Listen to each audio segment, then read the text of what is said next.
젊은 시절 제가 가장 무섭게 본 영화, 그래서 지금까지도 공포의 잔상, 그 잔영이 제 안에 남아있는 영화는 폴 앤더슨 감독의 SF 영화 이벤트 호라이즌이라는 영화입니다. 광속보다 빠른 속도로 태양계 바깥을 탐사하는 우주선 이벤트 호라이즌호가 갑자기 연락이 끊기면서 실종됩니다. 그 우주선을 찾기 위해서 구조선인 루이스 클라코가 출발을 하죠. 마침 해왕성 궤도에서 표류하고 있는 이벤트 호라이즌 호를 발견한 구조대원들이 조심스럽게 그 실종되었던 우주선 안으로 들어갑니다. 들어가 보니까요, 그곳이 꼭 무덤 속 같다. 이것이 그들의 첫 번째 인상이었습니다. 음산한 분위기 속에서 무슨 생존의 흔적이라도 찾아내기 위해서 수색이 계속 진행됩니다. 그런데 아주 무시무시한 일이 일어납니다. 수색이 계속 진행되는데 수색대원들이, 그 구조대원들이 점점 이상한 환상에 시달리다가 한 명, 두 명 죽어가기 시작했습니다. 제일 먼저 그 증상에 노출된 구조대원이 자기를 자해하고 자살을 시도하는 겁니다. 당연히 그 옆에 있는 사람들이 말렸겠죠. 그러자 그가 이렇게 말합니다. 내가 뭘 봤는지를 알면 나를 말리지 않을 거야. 난 끔찍한 걸 봤어. 그러자 옆에 있는 대원들이 묻습니다. 도대체 뭘 봤길래 그러는 거냐? 그러자 그는 몸을 무섭게 떨면서 이렇게 외칩니다. Dark, dark inside me. 내 안에 있는 끔찍한 어둠을 봤다. 이렇게 절규한 겁니다. 그 사이 이벤트 호라이즌호의 블랙박스가 발견됩니다. 왜 실종됐는지, 왜 이 안에 있는 사람들은 다 죽을 수밖에 없었는지를 알려주는 블랙박스였습니다. 그런데 그 화면이요, 결정적인 순간에 보이지가 않습니다. 그 대신 대원들의 끔찍한 비명소리와 함께 괴기스러운 목소리가 들려옵니다. 잘 들어보니까 라틴어입니다. 리베라테 메, 나를 좀 구해주세요. Save me 라는 뜻입니다. 자, 그런데 한참 수색이 진행되면서 다시 한번 그 부분을 들어보니까요, 그게 아니었습니다. 리베라 테 투테메트, 이렇게 바뀌면 무슨 뜻이 되냐면 너 자신을 구해라 라는 뜻이 됩니다. 나를 구해주세요가 아니라 너 자신을 스스로 구해라. 그리고 그 뒤에 이런 말이 덧붙여 있었습니다. Ex infernis, 지옥으로부터 너 자신을 구해라 라는 말이 들려오고 있었던 겁니다. 대원들을 괴롭히는 환상은 점점 더 심각해집니다. 그 환상의 정체가 뭔지 아십니까? 한 사람 한 사람이 그때까지 살아오면서 경험했던 그 누구에게도 말할 수 없는 자기 안에 있는 끔찍한 고통의 기억입니다. 연구에 집중한다고 가정을 돌보지 못한 사이에 자신의 무관심 때문에 자살을 택한 아내가 욕조에서 죽어있는 장면이 계속 한 사람의 환상 속에 생생하게 나타나는 겁니다. 뼈아픈 이혼 후에 헤어져서 다시는 만날 수 없게 된 아들, 근데 그 아들이 장애를 안고 있어요. 그 아들이 슬퍼하면서 엄마를 찾는 모습이 계속 떠오르는 겁니다. 또 어떤 사람에게는 끝끝내 구조하지 못해서 불길 속에서 죽어간 부하의 비명소리와 그 모습이 계속해서 보이는 겁니다. 이벤트 호라이즌 호에 들어서는 순간 저마다 자기 안에 있는 가장 아픈 기억, 죄책감, 가장 어둡고 폭력적인 충동에 사로잡히게 됩니다. 그래서 자기 자신을 학대하고 다른 사람에게 폭력을 행하는 겁니다. 자, 그러니 이 사실을 알게 된 구조대원들이 필사적으로 그것을 탈출하려고 합니다. 그런데 그 우주선이 이들을 놓아주지를 않는 겁니다. 이 영화가 참 무서웠던 것은 거기 나오는 잔인하고 기괴한 장면 때문만이 아닙니다.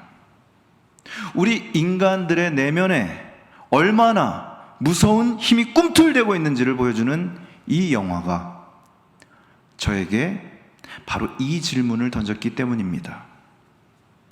내 안에는 무엇이 있느냐? 내 안에는 도대체 뭐가 있느냐?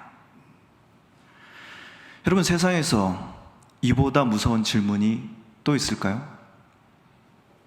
근데 성경도 우리에게 이 질문을 던집니다. 특히 바울 사도가 로마서에서 이걸 묻고 있어요. 인간 안에는 무엇이 있는가? 그리고 이렇게 대답합니다. 죄가 있다. 죄가 있다. 우리 인간 안에 인간을 가장 무섭게 틀어지고 있는 어두운 힘, 죄가 있다. 바울은 그 죄의 뿌리와 결과를 로마서에서 치밀하고 치열하게 밝혀내고 있습니다. 1장 28절입니다. 그들이 마음에 하나님 두기를 싫어하매. 이것이 우리의 내면을 온통 어둡게 만드는 시작점이었습니다. 그리고 거기서 우리가 흔히 죄라고 부르는 수많은 문제들이 발생하죠. 1장 29절 이하에 보면 우리 모두의 추악함, 탐욕, 시기, 분쟁, 오늘 창세기 본문에서도 나오는 야곱과 에서 사이의 그런 분쟁, 수군거림, 상호 비방, 배신, 무정하고 무자비한 것들. 우리가요, 이러면 안 되는데, 내가 이러면 안 되지 하면서도 계속해서 행하고 있는 일들. 그래서 우리의 삶이 내가 원래 가고자 했던 방향으로 가지 못하고 점점 어긋난 방향으로 가게 되는 겁니다. 바울은 우리 안에 하나님의 법이 아닌 다른 법이 있어서 그 죄의 법이 나를 사로잡는 것을 보는도다, 이렇게 말하고 있습니다. 나를 사로잡아서 꼼짝 못하게 하는 힘. 그래서 여러분이, 그리고 제가 정말 아름답고 고귀한 삶을 살지 못하도록 하는 힘, 그것이 바로 죄입니다. 한자를 연구하는 분들이 말합니다. 여러분, 한자로 죄라는 말을 떠올려 보면요, 그물망자가 위에 있습니다.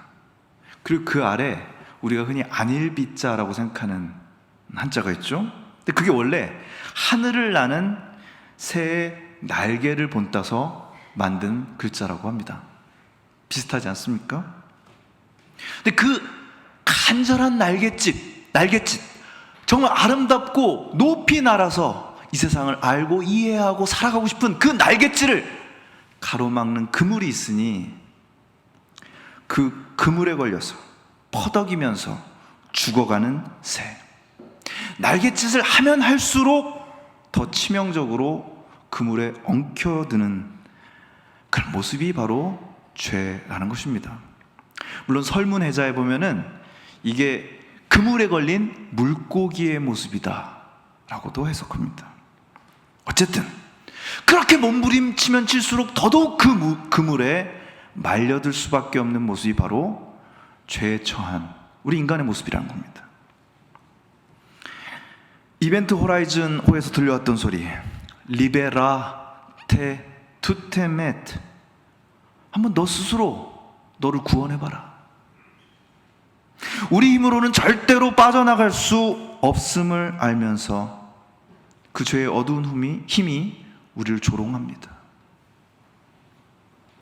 죄와 죽음의 그물, 죄와 사망의 법, 거기에 붙잡혀서 옴짝달싹 못하는 우리의 모습. 그러니 아무리 노력한들 나아지지 않습니다. 아무리 발버둥쳐도 자유로워지지 않아요. 그걸 뼈아프게 깨달은 사람, 저작거리에서 그냥 늘상 그렇게 살아가는 사람이 아니라 바울이 이렇게 탄식을 합니다. 오라, 나는 곤고한 사람이로다. 누가 이 사망의 몸에서 나를 건져내랴. 이 비참한 죄의 존재, 이 죽음의 몸을 도대체 어떡하란 말이냐. 여러분, 죽음의 특징은 반응하지 않음입니다. 사랑하는 사람이 죽은 연인을 향해서 아무리 말을 건네도, 아무리 손을 잡아도 반응하지 않는다. 이것이 죽음의 특징 아닙니까? 여러분은 살아있습니까? 가장 큰 사랑이신 하나님께서 여러분에게 말을 건넬 때 반응하십니까? 말을 건네셔야 반응을 하죠. 나의 마음 문 밖에 문을 두드리시는데 아무 반응도 하지 않는 영혼. 그래서 고귀하고 거룩한 삶이 어떤 것인지를 잃어버린 죽은 영혼. 그러니 우리는 불안합니다. 우울합니다. 쉽게 화내고 짜증을 냅니다. 냉소적이 됩니다. 하나님의 법, 그 어렸을 때부터 내가 알고 잘 지켰는데 뭐가 달라졌는데? 모든 것이 다 허무하게 다가옵니다. 그러니 자꾸만 집착하게 됩니다. 중독이 되는 겁니다.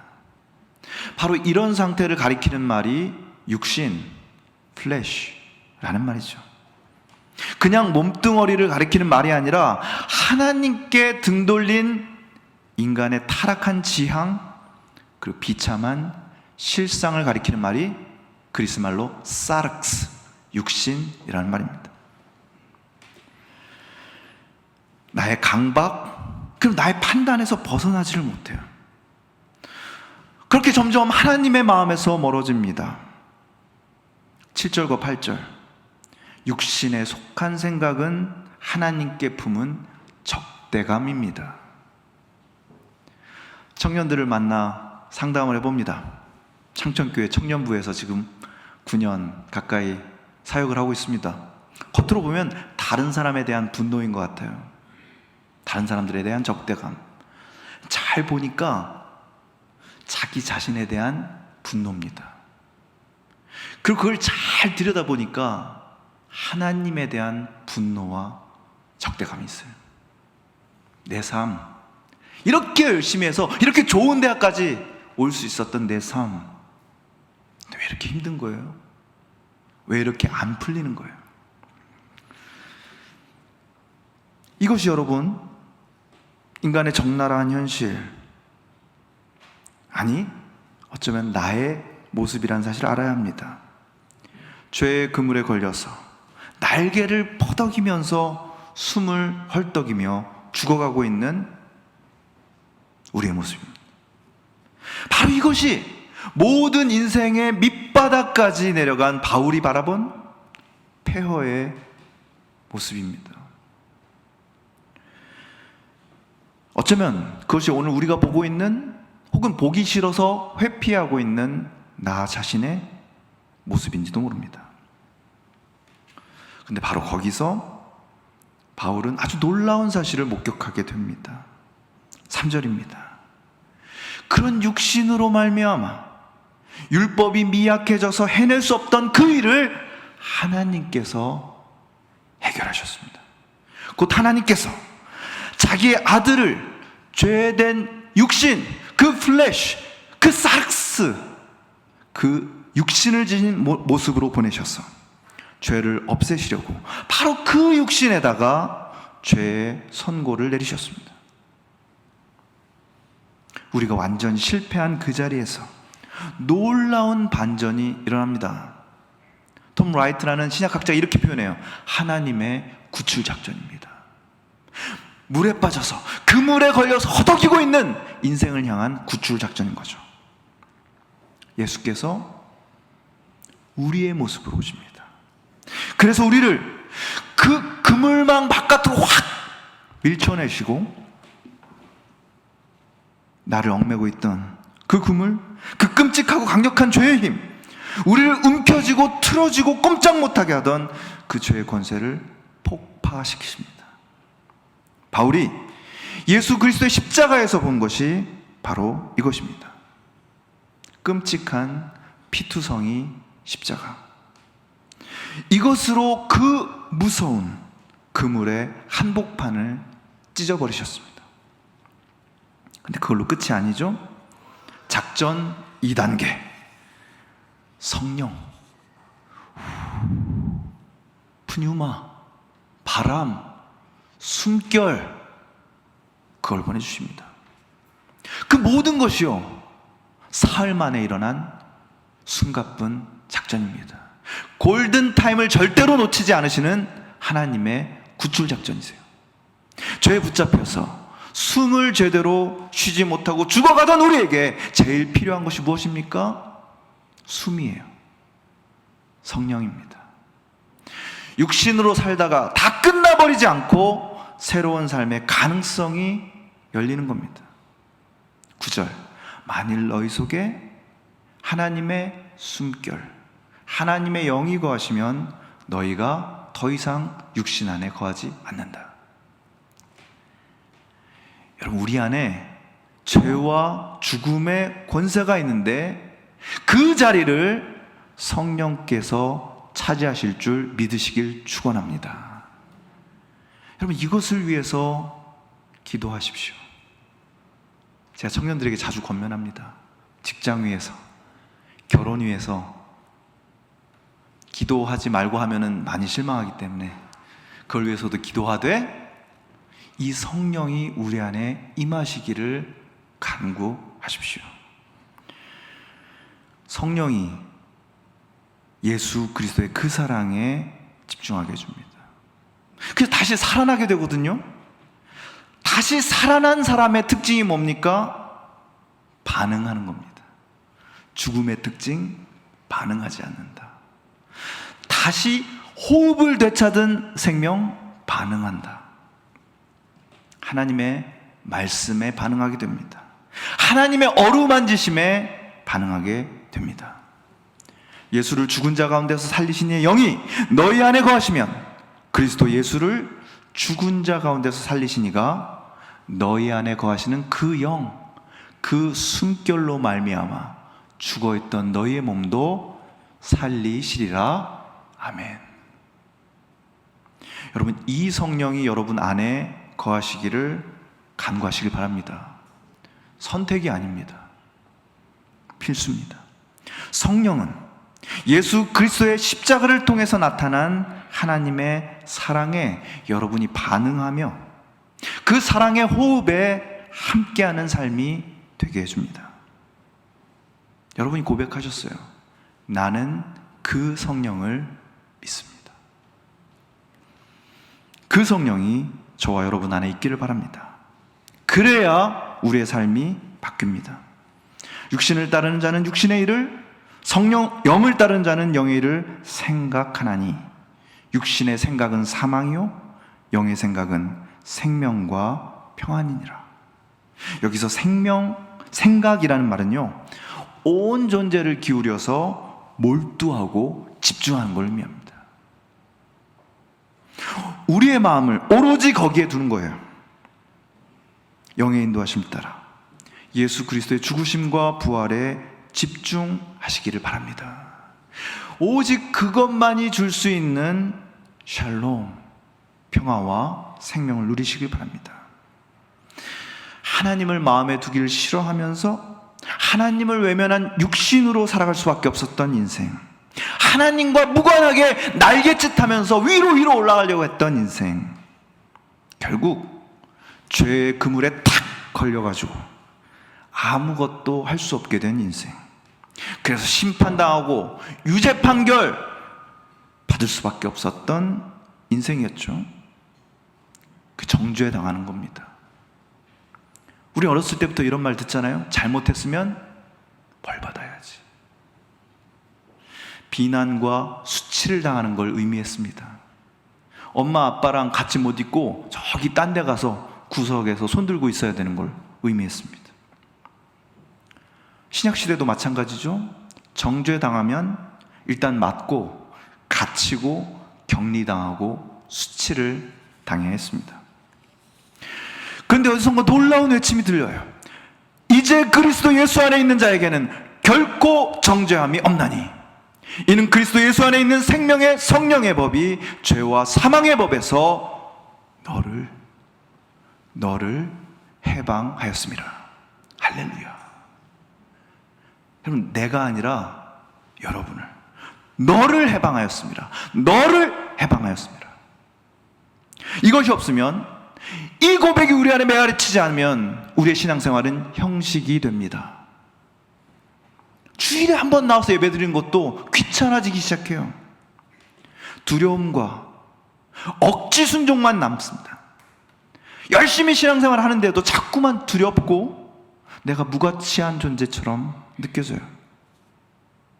아니, 해방되었다. 우리를 사랑하셔서 모든 것을 내어주신 예수님 안에서 여러분에게 no condemnation anymore, 결코 정죄함이 없습니다. 여러분은 그분의 것 대체 불가능한 존재입니다. 지금으로부터 100년 전 30살의 한 청년, 모든 것을 내려놓고 로마서를 읽었습니다. 1차 세계대전으로 폐허가 된 그곳에서 놀라운 깨달음을 얻고 미친 듯이 글을 써내려가기 시작했습니다.